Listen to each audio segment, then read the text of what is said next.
Hi, this is Pat Duckworth, the hot woman with cool solutions and the author of Hot Women Rock, How to Discover Your Midlife Entrepreneurial Mojo. And my guest today is another of my co-authors who wrote her story for the book. And I met this person about 4 years ago at a networking event. And her energy is so amazing. She makes such an impact on me that I thought, wow, I've got to get to know her better. And I was so delighted when she became part of the book so that I could introduce her to you too.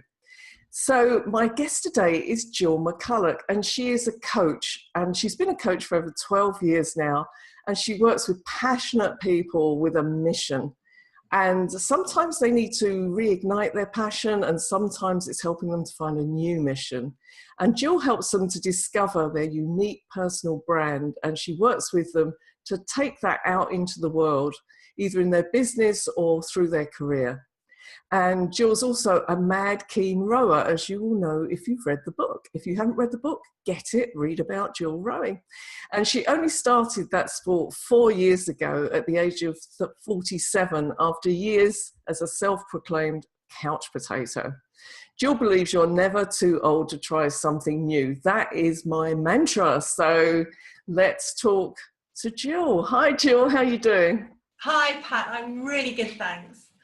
So the book starts in 2012 with you taking up rowing, but I want to know a bit more about life before coaching. So what were you doing before you became a coach? Well, I became a coach 12 years ago now, and before that I was running a furniture manufacturing business, a family business making solid wood furniture. I did that for about 5 years. Then I had an epiphany and became a coach virtually overnight. I decided to resign my directorship, and I researched the global marketplace for what I perceived to be the best coaching qualification. I was just about to buy tickets to Canada when they brought it to London. So I'm a co-active coach, and that's what I've been doing for the last 12 years. So what's different about being a co-active coach, Jill? What's different about being a co-active coach? Co-active coaching comes from one of the oldest training organisations for coaching in the world. They've been going for over 40 years now. And originally it had its basis in method acting. So if you can imagine, if you're an actor in your fabulous beautiful home on the California coast, and you have your breakfast with your wonderful family, and then you have to go to the studio and be some ghastly criminal, or be, suffering with some incurable disease. How do you switch from one to another authentically? You can't just go, oh, I need to cry, my dog is dead, which is obviously, one of Ruby Wax's ones. You have to embody those emotions and understand your emotions, and put aside whatever emotions you may have brought into your day, and embody the emotions, if you like, of somebody else, but they have to be authentic. And so that taught a lot of method actors the way of actually managing those emotions. And that was the original basis of coactive coaching. And obviously they brought a lot more information in as well as they developed the course over the 40 years. There's a lot of understanding of neuroscience, there's a lot of exercises, there's a lot of physicality. But what drew me to it was the fact that in the model, it stated intuition, and intuition was a very important part of the model, and remains to today. And I have always been highly intuitive. And I thought this was a really worthwhile, useful way to use that skill, rather than sitting on a psychic hotline. I can just feel the energy of it. I just kind of want to jump in and do this with you. But let's go back a bit. So what was it that drew you to coaching? When you had that epiphany, how was it that you knew it was coaching that you wanted to do? It was coaching and inspirational speaking, actually. I spent my whole life doing amateur dramatics. And strangely enough, that year I was 39. I just suddenly stopped. I just didn't want to do it anymore. Maybe that was a result of the coaching, self-determined appreciation, all that psychological stuff. But I just suddenly found I had my own voice. I didn't want to speak other people's words anymore. I wanted to speak my own words. And so I was drawn to the inspirational speaking, to changing people's lives through words. But in actual fact, I wanted to learn what that was like for people. I wanted to learn what people struggled with, and what women especially, struggled with. And so I felt by coaching, I would learn a lot for my own personal development, but also I would learn from the people I coach. And of course it's about them, it's not about me, but I get to learn what triggers people, what fires people, what people struggle with, and not just me. So I wanted to gather all that information of understanding and learning to be able to express that for other people who can't. Fantastic. And so now we're fasting forward to the point where you take up rowing at the age of 47. Did you have a rowing coach then? And what have you learned from all of that experience that you've now brought into your coaching? Well, it was a huge learning, because I did not want to learn to row, I'll be honest. My husband has rowed for years and years and tried to get me for 20 years to row. Any excuse I could find, absolute couch potato. The closest thing I got to any kind of sport was tap dancing. So I really wasn't up for it at all. But I thought, if I do this Learn to Row course, that's it, it's out of the way. And then I'll hate it, but I'll have done it, and they'll all leave me alone. And I can go back to eating croissants and drinking coffee and bed papers on Sunday morning. So the bizarre thing was that I found that I loved it. I mean, really, really loved it. And yes, I had a rowing coach. Bizarrely, he was an ex-actor as well. So that worked. Very unusual in coaching. I'm in rowing. Most rowers are techies. They're quite introvert people on the whole, and quite quiet, and self-controlled. And so I bowl in there all noisy, jolly and full of beans. And so I was a bit of a shock to the club, I think. But so one of the things I have learned is actually self-control, strangely enough. You're not allowed to talk in the boat. If you're in the 8 with anybody else, you're not allowed to talk. The cox is king. What the cox says goes. You're not allowed to argue. You're not allowed to disagree. How are you enjoying this, Jill? It's such a shock. But no, it's for safety and for the crew to really hear what's going on. But I found even sculling, which is when you're for me, it's when you're in a boat on your own, when you're learning, you have such an incredible connection with the water, with nature, with the environment, with outside. And I had no idea that it would fulfill that massive value for me. So there's a whole piece of being in nature. But what have I learned? I could never meditate. Honestly, it was shame on me as a coach. I couldn't meditate. I have a real monkey brain. What do you mean meditate? I've got too much to do. I've got too much to think about. And I've actually walked out of meditation classes at centre parks and places like that. Meditate. And now I can. When you go out with your husband at first, and you say things like, "What are you thinking about, darling?" And they go, "Nothing." And you think, "Well, that's just not possible. I'm never thinking about anything. There must be something. What is he hiding from me?" Well, rowing teaches you to do that, because all you can think about for an hour and a half is the next stroke, the next breath, perfecting the movement, the body shape, the slide. And you're in this space with the external elements, the wind and the sun and the rain and the snow and the ice. And you're in that space that you cannot think about anything else. And actually, that's what taught me to meditate. I can switch my head off now. People can say, "What are you thinking, Jill?" I'm like, nothing.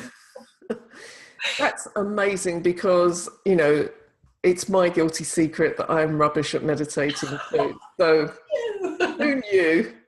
And I'm having to teach myself in very small steps, and I'm gradually getting there. And I think, you know, I've just come back from Japan, and having walked around some of the meditation gardens, I got totally into that connection with nature, and how good it feels when you're just looking. Since I've been back, people have said, "How was your holiday?" And I haven't really been able to describe it, because I went all the way to Japan to watch leaves falling off trees, you know. Yeah. It's so hard to describe how beautiful that is unless you're in that moment. Anyway. You lose all sense of self, don't you? And Oh. you're just immersed in that world, and all that internal dialogue just fades. Oh, just fantastic. So this is Pat Duckworth, the author of Hot Women Rock, talking to one of my wonderful co-authors, Jill McCulloch. So Jill, you're obviously really motivated to do the work that you do and to do the rowing. And we know that motivation comes from our values, the things that are important to us. So which of your values are these that are coming into play in your work and in your sport? So my value, which obviously people's values are unique to them, and the word string that goes along with them is unique to them. So I have a value called magic, actually, which embodies the whole intuition, esoteric arts, but it also, for me, embodies nature. I perceive nature and the elements and the weather as part of that magic. That's part of the magic for me. There's also growing. I have a value of growing and learning, and I think one of the big things that I learned from rowing, that I had learned also in coaching, but is to have that beginner's mindset. You know, you get to 47 and you think you know everything, and when you learn something new, it's really frightening and it's really hard. Especially a sport like rowing, when you think you're going to drown every 5 minutes, to actually let go of that, I'm 47, I know what I'm doing, and listen to what you're being told, and listen to what your instructions are, and follow them, and to be humble in that. That was a huge learning for me. I have, you know, obviously having been a business owner and still a business owner, I've got those big values around achievement and success and make it happen and get it done and just do it. And so, I now run the Women's 8 at the Ollie Rowing Club. So I'm a bit of a cheerleader anyway. So that obviously works for me. But I also have a value which I describe as soulmate, which is about recognition, love, shared values.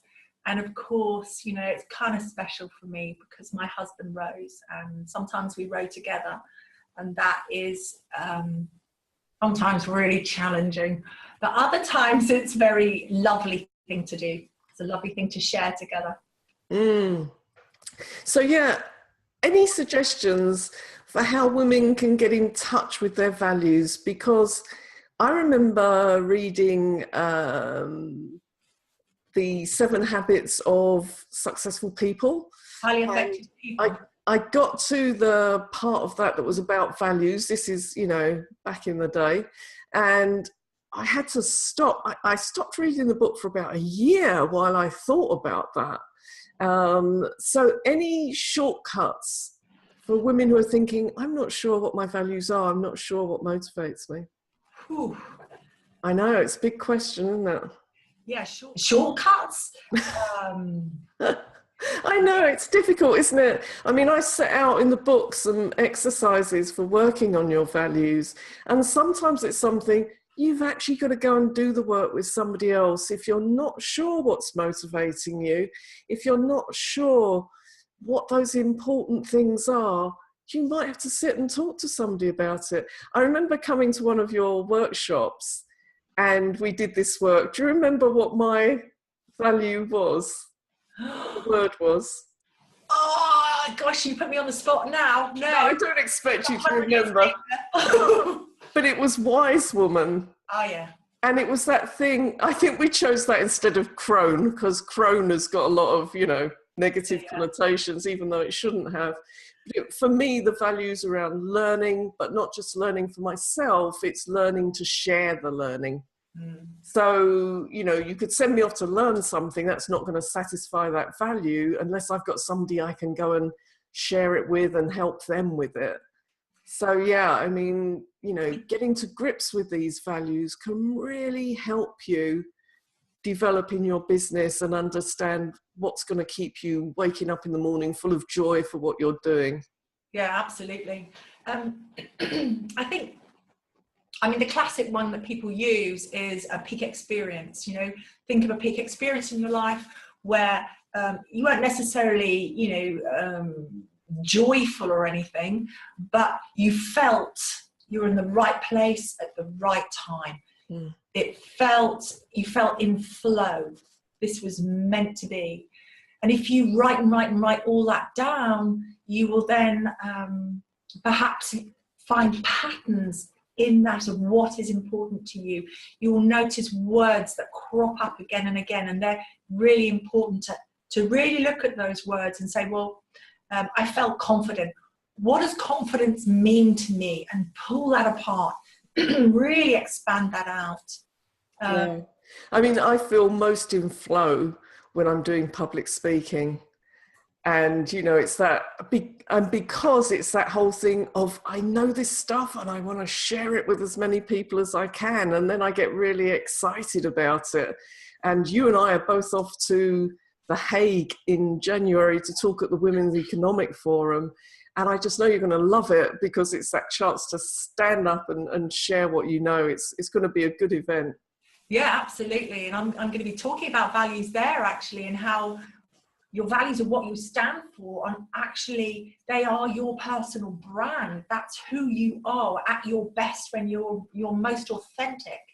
And because I've been a marketer for years, I'm a qualified marketer as well, and you know, from the whole business world, I had this sort of epiphany, but realization that, because most of my clients run businesses, are in business for themselves, that your values show up in your business. And I now run courses with people to have them recognize what they stand for as a person, which of those values really show up in their business, and how to use those words, that word string, to attract people who they will love to work with because they will share their values.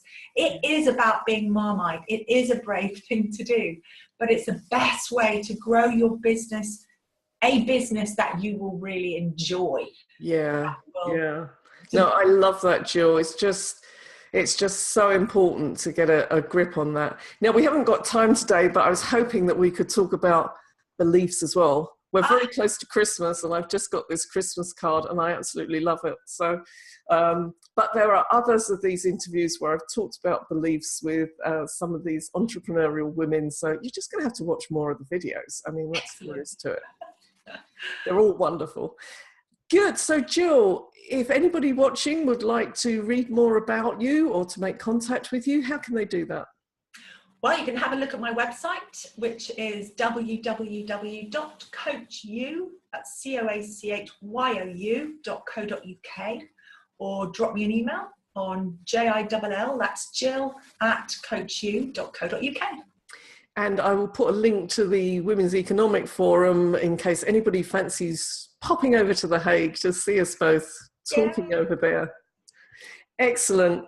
Thank you very much for joining me today, Jill. It's been such a pleasure. It always is. Your energy is just amazing. Thank you to everybody who's been watching, and keep watching out. There are more of these amazing interviews to go. Have a good time.